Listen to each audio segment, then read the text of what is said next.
Welcome to Big Deke News on a hump day. We have some quarterback talk. We also have some injury updates for the Steelers, along with some trade rumors. So let's get into it. Big Deke News. First, we have Mike Tomlin in yesterday's press conference, not even letting it get to the questions portion of it before he locked in KP8 as the Steelers starter going forward, and in particular the Miami game if he is cleared from his concussion. Kenny Pickett's in the concussion protocol.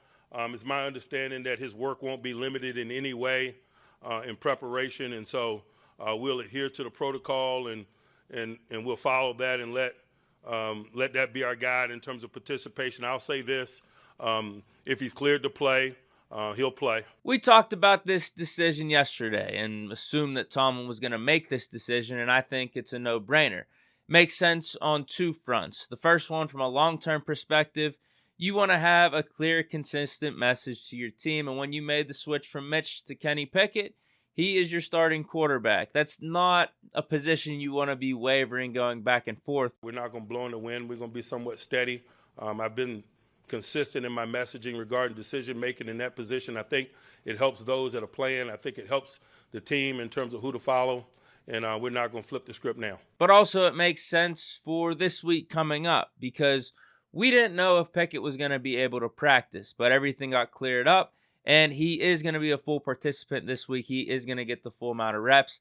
So if he wasn't able to do that, that's when it could get a little bit murky, and then you could think about going to Mitch because he'll be able to get a full week of reps and a full week of practice. But with Pickett being able to do that, and the only hindrance of him not being able to play against Miami will be if he clears concussion protocol, which will be on like Friday or Saturday. So it's still no guarantee that Pickett will play, but he is the QB1 going forward. And not only do we have good news for Kenny Pickett, we have more good news on the injury front pretty much across the board. Pat Freiermuth should be good to go along with Levi Wallace. Both of them were in the concussion protocol last week. And Minkah Fitzpatrick, Akella Witherspoon, and Cam Sutton should also be practicing this week. Now, whether they play or not, Tomlin said we will let their participation be our guide. Now, in terms of some of these trade rumors with the Steelers that have been popping up, the guy that did report them does have some cachet. It's ESPN's Jeremy Fowler. He dropped an article yesterday for ESPN Plus titled NFL Trade Deadline Rumblings, and the article just so happened to include two Steeler players. One of them I'm buying as something that could potentially happen, and the other one I'm saying no shot in hell. First, let's go over the one I'm buying. The player, Mason Rudolph. Here's what Jeremy Fowler has to say. Could a QB be on the move? The Steelers always have kept 3 QBs on the active roster, but they will field calls on third stringer Mason Rudolph if teams show interest around the deadline. Goes on to say at the bottom, Rudolph's best bet might be as a high-level backup for a West Coast team, such as the Rams, whose passing game coordinator Zach Robinson was an accomplished Oklahoma State quarterback like Rudolph, or the 49ers. So I'm buying that this could actually happen, but it still needs to make sense for the Steelers. The compensation has to be right because I still view, unlike probably a lot of Steeler fans out there, Mason Rudolph as a valuable asset to the team. Number one, for just being a resource and an extra set of eyes for a young quarterback in Kenny Pickett, but also as an available arm. I keep going back to the Steelers' 2019 season where 3 quarterbacks were utilized. Hell, we even witnessed it with the team we're about to go up against this Sunday night in the Dolphins. They've used 3 quarterbacks already this season. And then literally just last week, we had Pickett go out with a concussion. It was a quick reminder of how fast your backup can become your starter, and then your third stringer can become your backup. And then all it takes is one more injury for that third stringer to then become your starter. And I think at this point in the game, Mason can get us out of stadiums with wins if need be. Obviously, Mason hasn't been dressing in any of these games, and he's pretty entrenched as the third stringer behind Pickett and Trubisky. So if a 4th rounder is offered for him, I say go for it. But anything outside of that, I say, nah, I'm good. Because even like a 5th rounder, would you rather have that pick or just that safety valve as your third stringer in case injuries do happen? I'd rather have Mason on the roster. So anything outside of a 4th rounder, I say nah. And then here's the trade rumor I'm saying hell no to.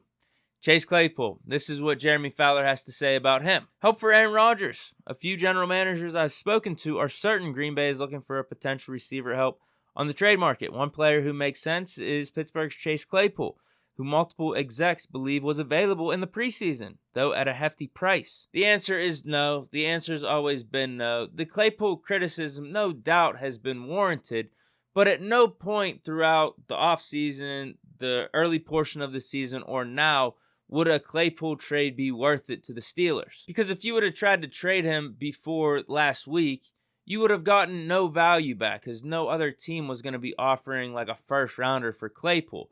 But now that after this week, Claypool actually showed you what he can do, what he's capable of, and this is something that we've all believed up to this point. We were just waiting for him to all put it together. Now for the Steelers, it's worthwhile for you to sit and say like, hey, what could this receiving core look like if Claypool can keep this up with a George Pickens, with a Deontay Johnson who doesn't drop the ball? Could be really interesting. His contract's still cheap too. He's got one more year left. So if you want to have these discussions in the offseason, then fine, because he's probably going to try to get some type of extension. But right now, why not sit back and wait and see if we can put together a top 3 receiving core for the rest of the season, especially with Kenny Pickett coming in at quarterback. Add that with Pat Freiermuth, maybe Calvin Austin getting into the mix.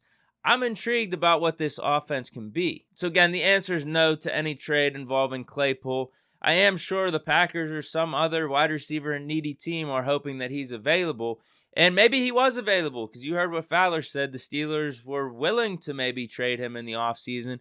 But again, it was at a hefty price. If we're not getting a good draft pick like a first rounder, and I don't even know if I'd want a first rounder right now. I want to see where this offensive momentum could take us throughout the rest of the season, and we also see the defense getting healthy. So I'm just saying no right now. I'm liking the vibes. If we want to talk about this in the offseason, so be it. But no, as of right now, we're definitely saying no to Claypool. If anyone does call Omar Khan, hang up the phone immediately. But let me know what you guys think of these trade rumors down below in the comments. Kenny Pickett being named the quarterback 1 for this Miami game if cleared from concussion protocol. And also, he is the starter going forward. But that is it for this edition of Big Deke News on a Wednesday. I hope you guys enjoyed. Enjoy the rest of the day. Also, enjoy the rest of the week. Stay chilling. Peace.